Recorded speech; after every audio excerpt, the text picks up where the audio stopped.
you.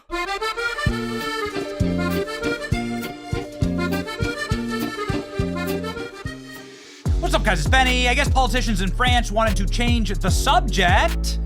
Ooh, baby, getting spicy. Breaking news, leaked photos of Brigitte Macron. Brand new on Candace Owens' channel. Go ahead and check it out. This changes everything. Oh, I love those memes. Oh, man, okay. French parliament member, far left-wing lib, wants U.S. to return the Statue of Liberty. Apparently, you despise it. I said in my non-French accent, I won't even try. We gave the Statue of Liberty to you as a gift, but apparently you despise it, said left-wing politician Raphael Glucksmann. Okay, let's read. French parliament member is demanding that the U.S. return the Statue of Liberty, who gifted it to America in the 1880s. Center-left politician Raphael Glucksmann said in a comment recently in a convention of his political party at the Palais République, "We're going to say that Americans have chosen to side with tyrants. To the Americans who fired researchers for demanding scientific freedom, give us back our Statue of Liberty," he told reporters. Here he is. There you go. Mr. Glucksmann, who apparently should work less on threatening America and more on his proactive routine, said, "We gave it to you as a gift, but apparently you despise it. So it will be fine here at home," says Glucksmann. France presented the Statue of Liberty to America in 1884 before it was unveiled in New York City. President Grover Cleveland, and for the centennial of the U.S. Declaration of Independence. The statue was designed by a French sculptor and weighs about 450,000 pounds. It stands 305 feet tall. A much smaller copy of the Statue of Liberty is displayed in Paris. The Lady Liberty replica was gifted to France by the U.S. in 1890 to mark 100 years of the French Revolution, which, of course, was bloody tyranny and horrifying. Go study the French Revolution. You'll see exactly what they wanted to bring to this country over the last couple of years. The far left. Spoiler alert, it ends with everyone dying. Yeah. It ends with all political enemies of the state getting killed. Okay? Shoved into a mass grave. That was the French Revolution. Absolutely nasty, awful stuff. Led to the rise of Napoleon. That was kind of cool. But, I mean, you only get military dictatorship when everything else has collapsed in on itself. So, yeah, France sucks. Glucksmann, a staunch supporter of Ukraine, his war against Russia, has panned President Donald Trump for pulling back support. Oh, yeah, so he's attacked Trump. Got it. He criticized Trump for cutting federal funding to U.S. colleges and institutions. What? What the hell? Stay in your lane, dude. Shut up, dude. You ever been to the Statue of Liberty? Anyway, what's the point? The point is that this now has some extra gunpowder fuel to the fire in this news cycle, because this was a question asked from the White House press dais to Karoline Leavitt. From France comes a call for Trump's America to return Lady Liberty. Here's why it won't happen. Oh, okay. Thank you. Thank you, AP. Karoline Leavitt chose violence when asked about this. Here we go. There is now a member of the European Parliament from France who does not think the U.S. represents the values of the Statue of Liberty anymore. They want the Statue of Liberty back.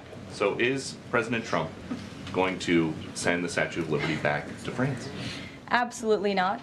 And my advice to that unnamed low-level French politician would be to remind them that it's only because of the United States of America that the French are not speaking German right now. So they should be very grateful to our great country.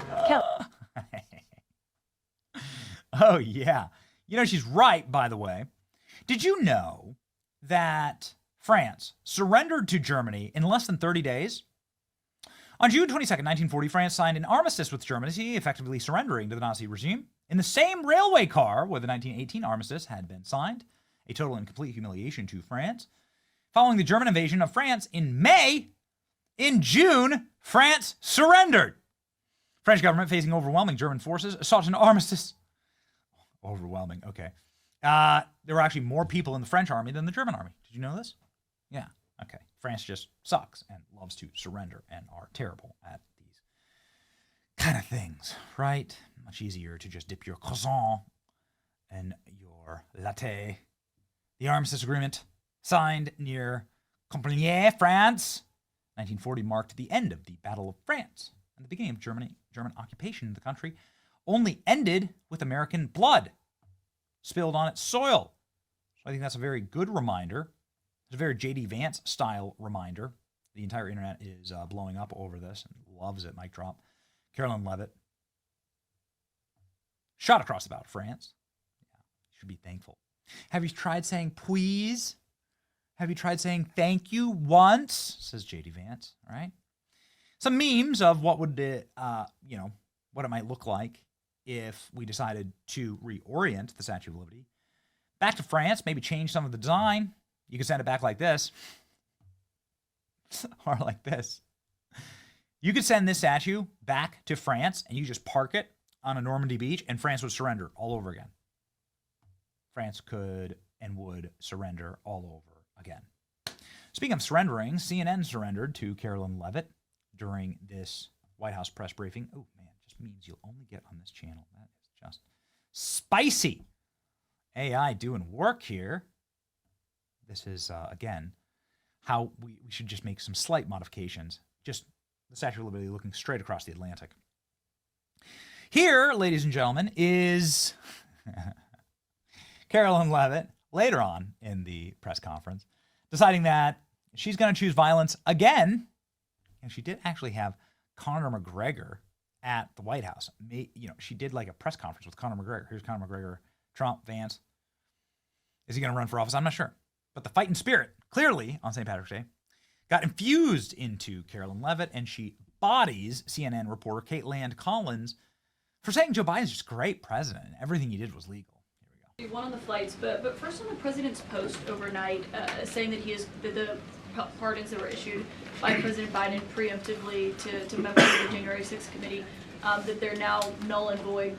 Have attorneys here at the White House told President Trump that he has the legal authority to undo a pardon simply because it was signed by auto pen, as he said? The president was begging the question that I think a lot of journalists in this room should be asking about whether or not the former president of the United States, who I think we can all finally agree was cognitively impaired. I know it took people some time to finally admit that, but we all know that to be true, as evidenced by his disastrous debate performance against President Trump during the campaign. I digress on that. But the president was raising the point that did the president even know about these pardons? Was his legal signature used without his consent or knowledge? And that's not just the president or me raising those questions, Caitlin. According to the New York Post, there are Biden officials from the previous White House who raised those questions and wondered if the president was even consulted about his legally binding signature being signed onto documents. And so I think it's a question that everybody in this room should be looking into, because certainly that would propose perhaps criminal or illegal behavior if staff members were signing the President of the United States autograph without his consent. Biden is on the record talking about issuing preemptive pardons to these people. But was he aware of his signature being used on every single pardon? That's a question you should ask the Biden White House. Is there any evidence on that he wasn't aware of it? You're a reporter. You should find out. Okay, Sean. On the flights, so I have a question on the timeline of the flights. You keep talking about the judge's written order, which hit the docket Saturday night at about 7:26 p.m. But he issued a verbal order before that at about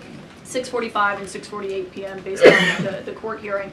A verbal order from the bench. Does the White House feel the need to comply with a verbal order from this judge? Again, as I said, all of the planes subject to the written order of this judge departed U.S. soil, U.S. territory before the judge's written order. But what about the verbal order, which of course carries the same legal weight as a written order, and said for the planes to turn around if they were Well, in the air? there's actually questions about whether a verbal order carries the same weight as a legal order, as a written order, and our lawyers are determined to ask and answer those questions.